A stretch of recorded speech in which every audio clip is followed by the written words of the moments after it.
All right, y'all, your boy Jamar is back with another interesting title we're about to check out. How 6ix9ine went completely broke. So apparently 6ix9ine is broke. We finna see how his life is going now that he's completely broke. This might be clickbait there, because I don't think 6ix9ine broke, or I don't think he completely broke. He may not be as rich as he once was, but I don't think he completely broke. But let's see, maybe I could. So it has been a pretty long time since we last caught up with my cousin Tekashi 6ix9ine, and at this point it's been a whole 5 years since he was officially freed from his sentencing, which shocked the world. Y'all could never cooperate with the government and come back. Y'all could never do that. I'm a living legend at the age of 24 years old. At that time, he was still arguably the most viral rapper online, coming off a string of hits that mirrored his idol 50 Cent in the early 2000s. Tell me what you running. New York Miles, right? Tell me what you running. And just like 50 back then, Tekashi positioned himself as the master troll in the entertainment industry. The dude who said and did whatever he wanted, whenever he wanted, and laughed in your face if you had something to say about it. Tekashi, what's going on with you and Alex? Are you guys really dating, or you just trolling tripping? You don't think telling people to suck dick online got anything to do with it too? Nah, I tell niggas suck my every day. You know, my father used to always say, if you tell somebody to suck you, man, you gotta be ready to either kill or die. And I'm ready to die, and I'm ready to kill. Jesus Christ. He constantly used social media as his main vehicle to garner up attention, consistently clowning his competition. It is fuck 6ix9ine, it's fucking Treyway. Right, man. And talking the biggest crap Well, I event ain't gonna lie, I just damn near thought that was Coil Ray for a second. anyone in the rap game that was welcoming a lot of new stars at that time. And after Tekashi was released from prison, he would deny the FBI's witness protection offer. This obviously stunned most people, as many onlookers thought that he would never even be a free man again. In fact, Charlemagne said that he would do this if Tekashi ever got out. If Tekashi 6ix9ine beats this case, I'll suck his dick. You know you have to have Shit. And it really seemed like 6ix9ine thought that things would just continue like... Why the hell would Charlemagne even say something like that? Like, I get you joking, but still. How old is Charlemagne? Like, how old is Charlemagne the guy? they were before, and that he would go on to be some sort of mega star. But that could not have been further from reality. His main issue was that most of his music before finding himself behind bars was about illegal activities involving guns, drugs, and basically presenting this persona as a tough gang leader from the streets who would not back down in any circumstance.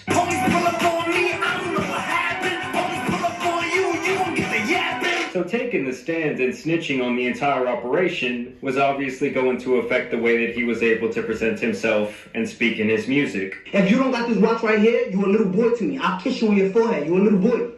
Sit down. King's home. It's over. So at this point, the braggadocious antics, both in his music and online, now look more manufactured than anything else, as the tough guy persona completely fell apart. And as his new troll bit, he would basically say, "Nana nana boo boo, you can't get me."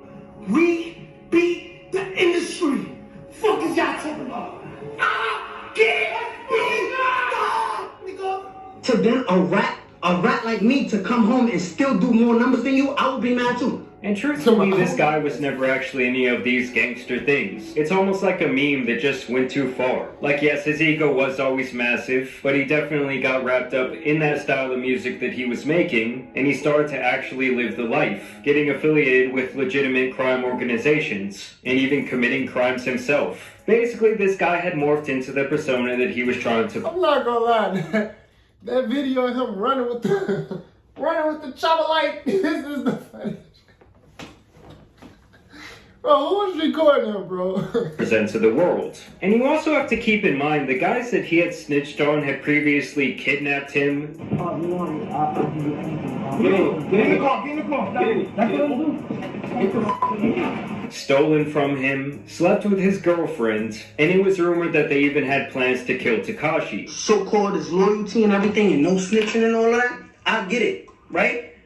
But where was the loyalty when you was sleeping with my baby mother? Where was the loyalty when you was caught on the wiretap trying to kill me? Where was the loyalty when you tried to kidnap my mother? Where was the loyalty when you was stealing millions of dollars from me? Where was that? So it's not like he was a... Now, I will say this, Tekashi, I give you the other stuff, but niggas sleep with niggas' baby mamas every day, B. Like niggas sleep with niggas' baby mamas every day.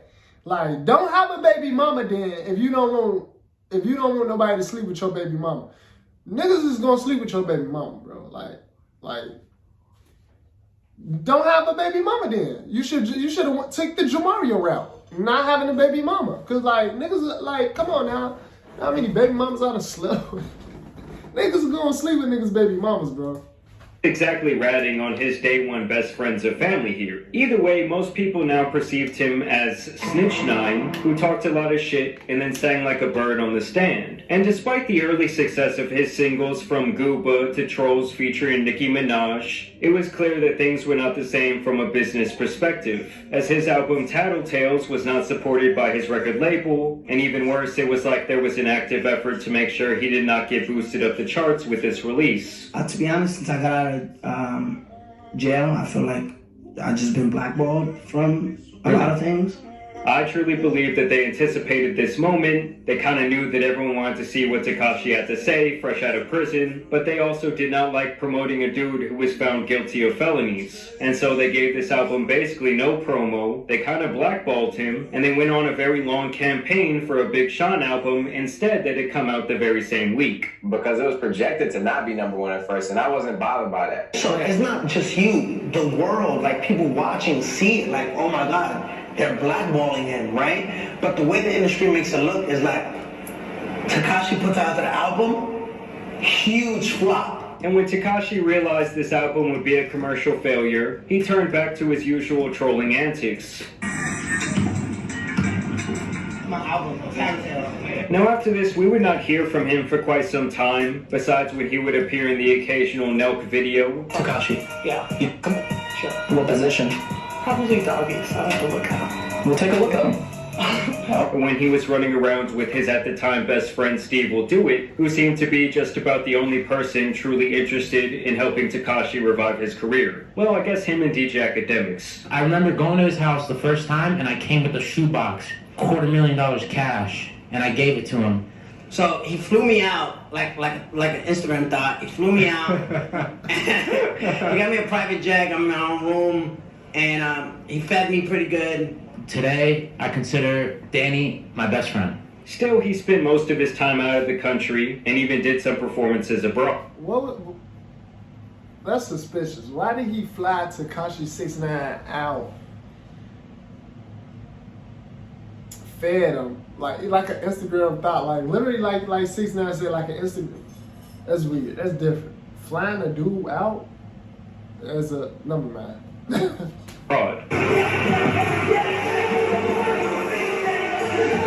And for a while, it really did seem like Tekashi would turn into more of an influencer than anything else. He even had a drunken podcast appearance with the Tates.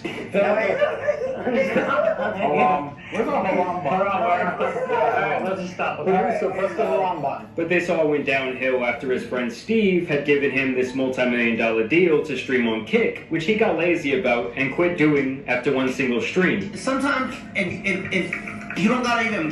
That nigga did one stream and quit. Hey them, if you just get them drunk enough, you're valid. Allegedly leaving Steve to foot the $2 million bill on the advance they had reportedly given Tekashi up front, since after all, Steve was the one to vouch for him to be on the platform in the first place. So what happened between you and 6ix9ine? I got him a deal, right? To play video games with Rumble once a week for an hour. Damn. $2 million up front, and just doesn't do it. He had no money at the time, and he needed money to he breaks up with his girlfriend, and he needs money to buy Birkin bags for all these black chicks and give away money to make his girlfriend jealous. That's literally like the factual story. He told the company, I need $2 million up front so I can buy a content house. See these videos of him giving away money and stuff, it's never his money. And so this, of course, ended their friendship, and you really only noticed 6ix9ine. That's the dumbest thing I ever heard. Nigga broke up with his girlfriend, then spent $2 million to give out Birkin bag to girls he effing with or not effing. I don't even know. It don't even matter because it's like, what? That don't even make sense. That don't even make sense.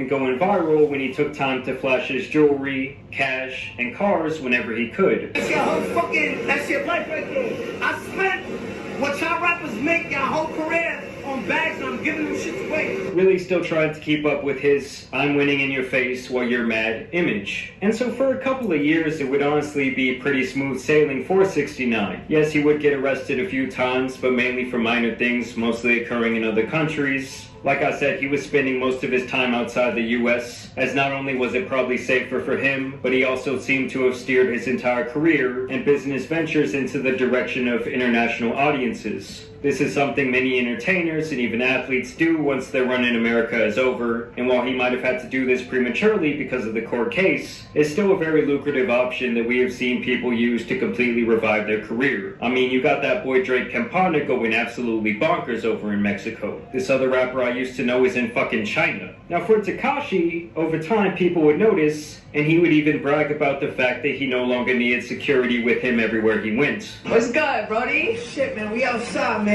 You ain't no fucking security around either. Power, yeah, you already know that. So what's up?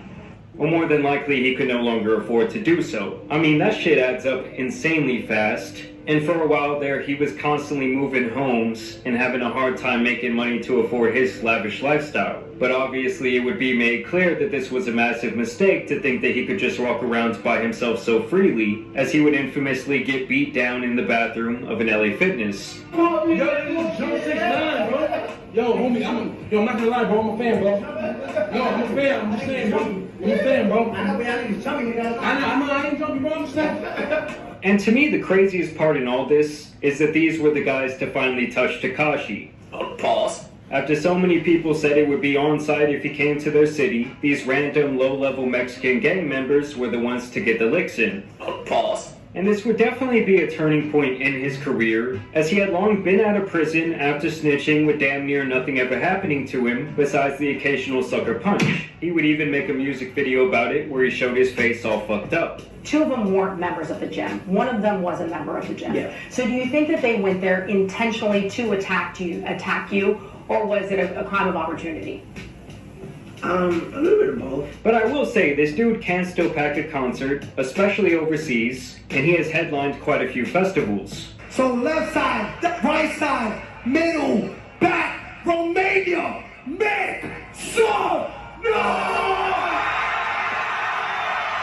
He was also arrested for violating his probation for allegedly doing meth and allegedly hitting his girlfriend. But he claims that this was really a positive test for Adderall. Tested positive for meth, and he left because his Adderall. No. But he has not commented on the assault arrest. He has consistently disobeyed or bent the rules where you made this agreement. You can't bend the rule. You made this agreement to be on parole or probation. You have to follow the rules. Now, shortly after this, it began to be more apparent that Tekashi was having financial issues. Basically, that man Uncle Sam came to collect his money that he owed him. Because not only had his popularity declined a lot since its peak, but the record labels really don't seem to care for him, and the antics no longer garner enough attention to translate to streams. So him still living this high-end lifestyle and spending money to buy actual diamond jewelry and all these cars and other material possessions was a downright stupid thing to do. Failure to pay his taxes led to the IRS raiding his Florida home and seizing quite a few assets from cars to luxury handbags and expensive jewelry. Apparently the guy failed to report his income for the last 4 years, which made me very surprised that it took this long for them to actually do something about that, especially considering the fact that he's constantly flaunting money and wealth online. So now you have the IRS auctioning off his shit, including a diamond-encrusted Bruce the Shark pendant, another spinner shark, another custom jewelry, and various smaller pieces of jewelry from grills to chains and rings. He also had a Lamborghini Urus sell for $175,000 and a 2017 Bentley Continental that sold for $85,000. You can even buy plaques for his songs that he had been awarded from RIAA. Shit, if these stay low enough, I might buy one for the office. That'd be sick. And it's actually still believed that even after these assets are sold off here in around 2 weeks,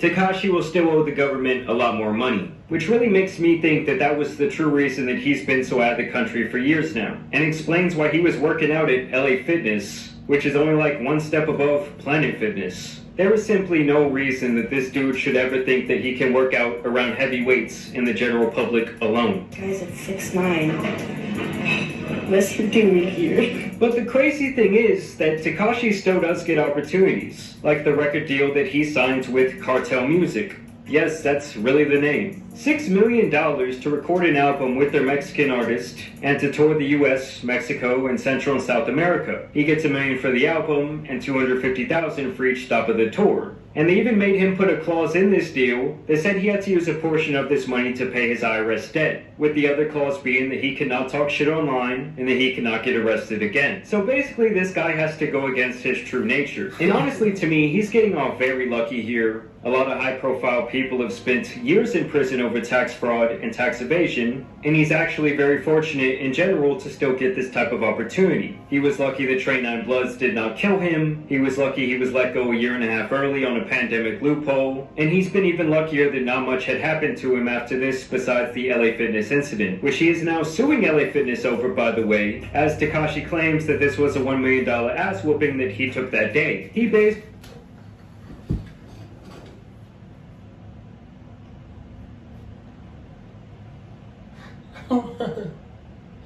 How do you know?